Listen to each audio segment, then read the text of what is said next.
मित्रों, भगवान श्री कृष्ण ने जन्म मथुरा में लिया, बड़े बली वो गोकुल में, पर राज उन्होंने द्वारिका में किया। पर एक सवाल जो हमारे मन में अक्सर ही आता है कि जिस भव्य और दिव्य नगरी को स्वयं विष्णु अवतार भगवान श्री कृष्ण ने बसाया था, वो आखिर समुद्र में कैसे समा गई? वो आखिर कहाँ गई और इसके बाद भगवान श्री कृष्ण का आखिर क्या हुआ? इन्हीं सवालों का जवाब जानेंगे हम मिलकर आज के इस वीडियो में। दोस्तों, वीडियो में आगे बढ़े उससे पहले चैनल को सब्सक्राइब कर हमेशा के लिए अपना बना लीजिए। तो फिर स्टार्ट करते हैं। द्वारिका नगरी श्री कृष्ण की कर्म भूमि के नाम से विख्यात है। महाभारत की एक कथा के अनुसार जब भगवान श्री कृष्ण ने कंस का वध किया, तब जरासंध ने एक प्रण लिया कि वो कृष्ण और यदुवंशियों का समूल नाश कर देगा। उसका वश चलता तो मथुरा और यदुवंशियों पर धावा बोल देता। ऐसे में यदुवंशियों की सुरक्षा के लिए श्री कृष्ण ने मथुरा को छोड़ना ही उचित समझा। मथुरा छोड़ने के बाद उन्होंने समुद्र किनारे एक दिव्य और भव्य महल की स्थापना की, जिसका नाम उन्होंने द्वारका रखा। यहाँ आने के बाद वो अपना जीवन अपने परिवारजनों के साथ सुख से जीने लगे। फिर वक्त बीता और लगभग 26 वर्षों तक कुशलतापूर्वक राज्य का संचालन करते हुए एक दिन अचानक उनके देह त्यागने के बाद वैभव नगरी द्वारिका भी समुद्र में समा गई। पौराणिक ग्रंथों में इस कथा से संबंधित दो घटनाओं की जानकारी प्राप्त होती है। पहली कथा है गांधारी का श्री कृष्ण को दिया गया शाप और दूसरी कथा है ऋषियों द्वारा उनके पुत्र साम को दिया गया शाप। महाभारत का युद्ध खत्म होने के बाद वेद व्यास के शिष्य संजय ने बताया कि पांडव अपने पत्नी और साथियों सहित हस्तिनापुर आ चुके हैं। जब उन्हें इस घटना की जानकारी हुई तो वो थोड़ा खुश हुई, लेकिन जब उन्हें पता चला कि पांडव के साथ श्री कृष्ण भी है तो वो तिलमिला उठी और उनका मन प्रतिशोध के लिए लालायित हो उठा। श्री कृष्ण के आते ही गांधारी ने उनसे कहा कि यदि मैंने अपने आराध्य की सच्ची मन से पूजा की है और अपने पति धर्म को अपनी सच्ची और निष्ठा मन से निभाया, मेरे आगे जैसे मेरे पुत्रों का नाश हुआ है, ठीक वैसे ही तुम्हारे कुल का नाश होगा। तुम्हारी ये आलीशान द्वारिका नगरी तुम्हारे सामने समुद्र में डूब जाएगी। इसको सुनने के बाद श्री कृष्ण मन ही मन मुस्काए और बोले, माता, मुझे इसी आशीर्वाद की प्रतीक्षा थी, मैं इसे स्वीकार करता हूँ। और ऐसा बोलते हुए वे द्वारिका की तरफ प्रस्थान कर गए। एक बार की बात है, महर्षि विश्वामित्र, कर्ण, देवर्षि नारद आदि द्वारिका आए और भ्रमण पर निकले। वहाँ कृष्णपुत्र साम अपने साथियों के साथ मौजूद थे। तभी साम के मन में उन ऋषियों का मजाक बनाने की एक युक्ति सोची।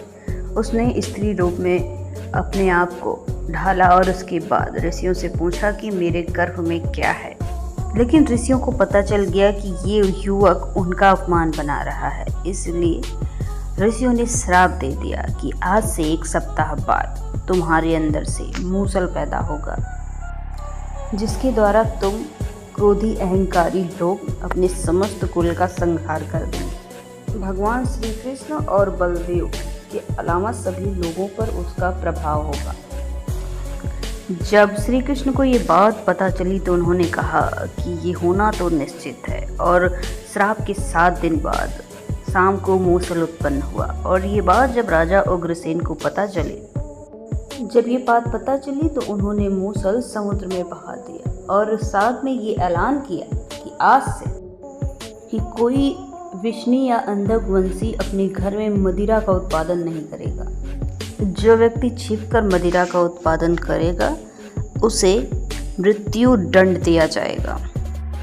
इसके बाद द्वारिका वासियों ने मदिरा नहीं बनाने का प्रण लिया और इसके बाद लगातार द्वारिका में अशुभ घटनाएं घटने लगी। कभी तेज तूफान तो कभी चूहों की संख्या इतनी ज्यादा बढ़ जाती कि मनुष्यों से भी ज्यादा हो जाती। चूहे लोगों के बाल और नाखून तक कुतरने लगे। सारस उल्लुओं की और बकरे गीदड़ों की आवाज निकालने लगे।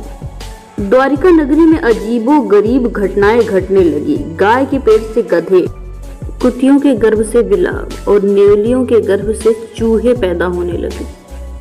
यदुवंशी भोग विलास में डूबने लगे। जब श्री कृष्ण ने ये सब नगर में देखा तब उन्होंने सोचा कि कौरवों की माता गांधारी के श्राप को सत्य होने का समय आ चुका है। तथा पक्ष के तीसरे दिन श्री कृष्ण काल की अमावस्या पर विचार करने लगे। उन्होंने देखा कि इस समय ऐसा ही योग बन रहा है जैसा महाभारत के युद्ध के समय बना था। गांधारी के श्राप को सत्य करने के उद्देश्य से यदुवंशियों को तीर्थ यात्रा करने की श्री कृष्ण ने अनुमति दी। श्री कृष्ण की आज्ञा पाते सभी यदुवंशी समुद्र किनारे प्रभास तीर्थ यात्रा करने लगे। सभी यदुवंशी आपस में वाद विवाद में उलझे थे। तभी सात्विकी ने क्रोध में आकर कृतवर्मा का उपहास कर दिया।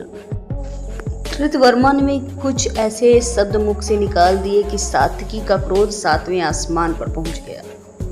इसके बाद सात्विकी ने कृतवर्मा का वध कर दिया और इसके बाद अंधक वंशी सात्विकी के पीछे पड़ गए। ये देख श्री कृष्ण के पुत्र प्रद्युम्न उनकी सहायता के लिए दौड़े। सात्विकी और प्रद्युम्न अकेले ही मोर्चा संभाल रहे थे, लेकिन अंधक वंशियों की संख्या अधिक होने के कारण उन्हें पराजय का सामना करना पड़ा और अंत में वो मारे गए। अपने पुत्र की मृत्यु से श्री कृष्ण को अत्यधिक क्रोध आया और उन्होंने एक मुट्ठी घास उखाड़ ली। जैसे ही हाथ में घास आती वो मूसल बन जाती। वो ऋषियों के श्राप के कारण ही हो रहा था। वो मूसल इतना घातक था कि उसके एक ही प्रहार से कोई अपनी जान से जा सकता था और इसी वजह से यदुवंशी आपस में लड़ने लगे। वो आपस में ही लड़ कर मरने लगे। श्री कृष्ण के देखते ही देखते साम, चारुदेश, अनिरुद्ध और गद की मृत्यु हो गई। उसके बाद श्री कृष्ण का रौद्र रूप देखने को मिला। उन्होंने अपना वास्तविक रूप ले लिया और सभी का वध कर डाला और अंत में श्री कृष्ण और उनके साथी दारुकी बचे। श्री कृष्ण ने दारुक से कहा कि तुम इसी वक्त हस्तिनापुर जाओ और उन्हें सारा वृत्तांत बुलाकर यहाँ ले आओ। दारुक वहां से चल दिए। उसके बाद श्री कृष्ण बलराम को वहीं छोड़कर अपने महल में चले आए। उन्होंने पिता वसुदेव को सारी घटना से अवगत कराया, जिससे उन्हें बहुत दुख पहुंचा। श्री कृष्ण ने वासुदेव से कहा कि जब तक अर्जुन नहीं आ जाते स्त्रियों की रक्षा का दायित्व तो आप ही संभालेंगे, क्योंकि वन में बलराम प्रतीक्षारत है और मैं उन्हीं के पास जा रहा हूँ। द्वारिका में चारों तरफ चीख पुकार मचने लगी। तभी श्री कृष्ण ने स्त्रियों से कहा कि घबराइए मत, जल्दी अर्जुन आने वाले हैं और अर्जुन आते ही सब कुछ संभाल लेंगे। इतना कहते ही श्री कृष्ण वन की तरफ चले, जहां पर बलराम समाधि लगाकर बैठे थे। उनके मुख से एक सफेद सर्प निकला, जो कि एक आम सर्प नहीं था, उसके कई मुख थे। और इसके बाद समुद्र ने स्वयं प्रकट होकर उसने शेषनाग का अभिवादन किया। कुछ ही देर में बलराम ने देह त्याग दिया। श्री कृष्ण उस वन में अकेले विचरण करते हुए गांधारी के श्राप के बारे में सोचने लगे और अपने इंद्रियों को संयमित करते हुए, और इसके बाद वो महायोग की अवस्था में धरती पर लेट गए। तभी जरा नाम का शिकारी वहां आ पहुंचा। दूर से शिकारी ने देखा तो उसे कोई हिरन लगा, लेकिन जब उसने बाण चला दिया और पास जाकर देखा तो वो श्री कृष्ण थे। ये देख उस शिकारी को बड़ा पछतावा हुआ, लेकिन भगवान श्री कृष्ण ने उसे आश्वासन दिया और स्वयं परमधाम को चले गए। परमधाम पहुंचते ही उनका देवताओं और कई मुनियों ने खूब स्वागत किया। इसके बाद शिकारी हस्तिनापुर गया और पांडवों को पूरी घटना की जानकारी दी, जिसे सुनकर पांडव बहुत दुखी हुए। दूसरी तरफ अर्जुन भी द्वारिका पहुंच गए थे। वहां पहुंचने के बाद उनकी मन स्थिति बहुत ही व्यथित हुई। श्री कृष्ण की रानियों ने जब अर्जुन को देखा तब उनकी आंखें नम हुई और अर्जुन का भी यही हाल था। इसके बाद सारा माहौल ही शोकमय हो गया। वसुदेव भी वहीं उपस्थित थे। उन्होंने श्री कृष्ण का संदेश अर्जुन को बताते हुए कहा कि द्वारिका नगरी डूबने वाली है, इसीलिए आप नगरवासियों को लेकर किसी सुरक्षित स्थान पर चले जाएं। वसुदेव की बात सुनकर अर्जुन ने दारुक से सभी मंत्रियों को बुलाने को कहा। दारुक के आते ही अर्जुन ने कहा कि मैं सभी द्वारिका वासियों को इंद्रप्रस्थ ले जाऊंगा। कुछ ही क्षण में पूरी द्वारिका नगरी समुद्र में समा जाएगी। इसके बाद सभी मंत्रियों ने अर्जुन की आज्ञा का पालन किया। मित्रों, वो रात अर्जुन ने श्री कृष्ण के महल में ही बिताई। अगली सुबह वासुदेव ने भी प्राण त्याग दिए और फिर पूरा विधि विधान से अर्जुन ने उनका क्रियाकर्म किया। उसके बाद वासुदेव की पत्नी देवकी, भद्रा, रोहिणी और मदिरा भी चिता पे बैठकर सती हो गई। अर्जुन ने प्रभास तीर में मारे गए सभी यदुवंशियों का भी अंतिम संस्कार किया। इसके बाद अर्जुन श्री कृष्ण के सभी परिजनों, उनकी विधवाओं और समस्त द्वारिका नगरी को लेकर इंद्रप्रस्थ चल दिए और सभी के जाते ही द्वारिका नगरी समुद्र में डूब गई। इस घटना ने सभी को आश्चर्य में डाल दिया था और इसके बाद सोने से सजी द्वारिका नगरी समुद्र में डूब गई। दोस्तों, आज भी इस सनातन धर्म के कई प्रतीक और साक्ष्य वक्त वक्त पर सामने आते रहते हैं। द हिंदू की एक रिपोर्ट के मुताबिक 1963 में सबसे पहले द्वारिका नगरी का एक्सकवेशन दक्कन कॉलेज पुणे के डिपार्टमेंट ऑफ आर्कियोलॉजी और गुजरात सरकार ने मिलकर किया था। इस दौरान करीब 3000 साल पुराने बर्तन मिले थे। इसके बाद आर्कियोलॉजिकल सर्वे ऑफ इंडिया की अंडर वाटर आर्कियोलॉजिकल विंग को तांबे के सिक्के और ग्रेनाइट स्ट्रक्चर भी मिले थे।